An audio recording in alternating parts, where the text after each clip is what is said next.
Good morning student, जय स्वामीनारायण। आज हिंदी में हम लेसन नंबर 6 तूफानों की ओर कविता पढ़ेंगे। ये काव्य युवा वर्ग के लिए है।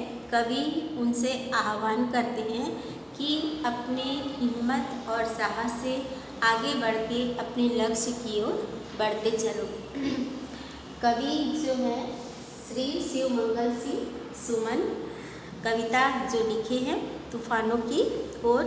इनका जन्म हुआ है 5 अगस्त 1915 को उन्नाव उत्तर प्रदेश में। बनारस हिंदू विश्वविद्यालय में एमए में और एमए हिंदी एंड पीएचडी उन्होंने किया है। उनकी मुख्य कृतियाँ जो हैं, मुख्य रचनाएं हैं जीवन के गान, युग का मोल, वाणी की व्यथा, मिट्टी की बारात और प्रकृति पुरुष कालिदास। प्रस्तुत कविता में कवि शिव मंगल सिंह ने मानव को सदा संघर्ष में रहकर अपने लक्ष्य की ओर बढ़ने की प्रेरणा दी है। आइए कविता के माध्यम से जानें कि उन्होंने हमारे लिए और क्या क्या बातें कही हैं। ध्यान से सुनिएगा। तूफानों की ओर घुमा दो नाविक नीच पतवार, आज सिंधु ने विष उगला है, लहरों का यौवन मचला है। आज हृदय में और सिंधु में साथ उठा है ज्वार, तूफानों की ओर घुमा दो नाविक नीच पतवार। कवि कहते हैं कि हे मानव, हे मनुष्य, अपने तूफानों को, जीवन रूपी नैया को, नाविक नीच पतवार, जिस तरह से नाविक जो नाव चलाता है वो अपने पतवार के माध्यम से अथाह समुद्र को, अथाह सागर को पार कर लेता है। चाहे कितने भी तूफान आए, कितनी भी आंधियाँ आए, वो किसी तरह किनारे तक पहुंच जाता है। आज सिंधु ने विष उगला है, सिंधु मतलब सागर, लहरों का यौवन मचला है, आज हृदय में और सिंधु में साथ उठा है ज्वार।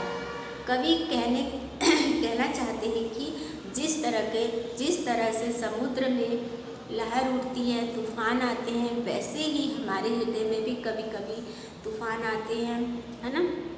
हम अपने अंदर के अंतर्द्वंद से घिर जाते हैं।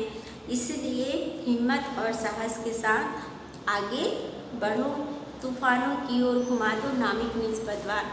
अपने अंदर के डर को हटाकर हिम्मत और साहस से आगे बढ़ते जाओ।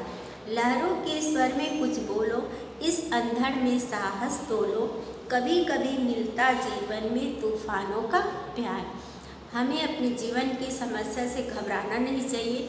जैसे सागर में तूफान आते हैं, फिर भी नाविक अपने नाव को पतवार से आगे किनारे तक ले जाता है, वैसे ही उनसे प्रेरणा लेकर हम अपने जीवन के जितने भी संघर्ष हैं, कठिनाइयाँ हैं, उनका सामना करते हुए हिम्मत और साहस से आगे बढ़ते जाएं। सेकंड पेज है। यह असीम निज सीमा जाने, सागर भी तो यह पहचाने। असीम यानी सीमाहीन।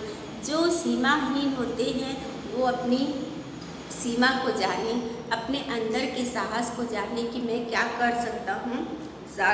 सागर भी तो यह पहचाने, मिट्टी के पुतले मानव ने कभी न हार माने। हम मिट्टी के पुतले हैं, मानव हैं, लेकिन हमें कभी भी हार नहीं माननी है। हमें अपनी सीमा को जानकर, हमें अपने अंदर की हिम्मत को पहचानकर अपने लक्ष्य की ओर आगे बढ़ना है। तूफानों की ओर घुमा दो नाविक नीच पतवार। सागर की अपनी क्षमता है, पर माझी भी कब थकता है। सागर अथाह है, विशाल है, बहुत बड़ा है, लेकिन माझी जो नाव चलाता है वो भी कब थकता है। उसे तो पता है कि सागर अथाह है, किनारा बहुत मुश्किल है, लेकिन वो अपने लक्ष्य की ओर, मंजिल की ओर निरंतर चलता ही रहता है।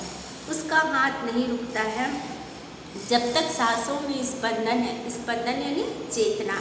जब तक हमारी सांसें चलती है ना। या माझी का हाथ, यहाँ पे माझी का बताया उन्होंने कि जब तक सांसों में स्पंदन है उसका हाथ नहीं रुकता है। इसके ही बल पर कर डाले सातों सागर पार। जब तक जीवन में हमारी सांसें चलती रहेगी, हमें अनेक समस्याओं का सामना करना ही पड़ेगा। जैसे दिन के बाद रात होती है, रात के बाद सुबह होती है, उसी आशा और उम्मीद के साथ हमें आगे बढ़ते रहना है। तूफानों की ओर घुमा दो नाविक निस्बत बा।